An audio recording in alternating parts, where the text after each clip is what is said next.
नीट गैरव्यवहार प्रकरणी लातूरमध्ये खाजगी कोचिंग क्लासेसच्या कार्यालयावर सीबीआयनं छापा टाकत पुन्हा चौकशी केलेली आहे।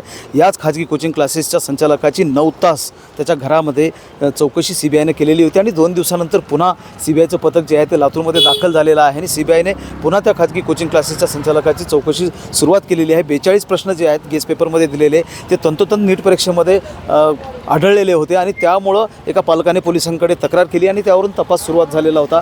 पी.व्ही. कुलकर्णी जे नीट परीक्षेतील गैरव्यवहाराचे मास्टरमाइंड समजले जातात, त्यांच्याशी काही या खाजगी कोचिंग क्लासेसच्या संचालकाचा संबंध आहे का, या दृष्टीने देखील चौकशी करण्यात येत आहे। तर पी.व्ही. कुलकर्णी हे जे आहेत ते खाजगी कोचिंग क्लासेसच्या संचालकाकडे काही काळ काम करत होते आणि त्यामुळे त्यांची ओळख होती आणि मैत्री देखील होती, अशा प्रकारची माहिती जी आहे ती आता समोर येते आणि त्यामुळं सीबीआयने खाजगी कोचिंग क्लासेसच्या संचालकाला पुणे येथील सीबीआय कार्यालयामध्ये चौकशीसाठी बोलावलेलं आहे। तशी नोटीस 2 दिवसांपूर्वीच दिल्याची माहिती जी आहे ते समोर येते आहे। लातूर पोलीस देखील या प्रकरणामध्ये वेगळी चौकशी जी आहे किंवा तपास जो आहे तो करीत आहेत आणि सीबीआय सातत्यानं लातूरमध्ये छापेमारी करत किंवा कार्यालयांमध्ये जाऊन चौकशी करत असलेला आपला पाहायला मिळतं। एकूणच नीट परीक्षेच्या संदर्भाने खाजगी कोचिंग क्लासेसचा जो संचालक आहे लातूरचा, तो संशयाच्या भोवऱ्यात अडकलेला आहे आणि आज या खाजगी कोचिंग क्लासेसच्या संचालकाला पुणे सीबीआय कार्यालयामध्ये बोलावण्यात आलेलं आहे चौकशीसाठी आणि पी.व्ही. कुलकर्णी यांच्याशी असलेले संबंध जे आहेत ते आता पुढे आलेले आहेत। महेंद्र जोंधळे, TV9 मराठी, लातूर।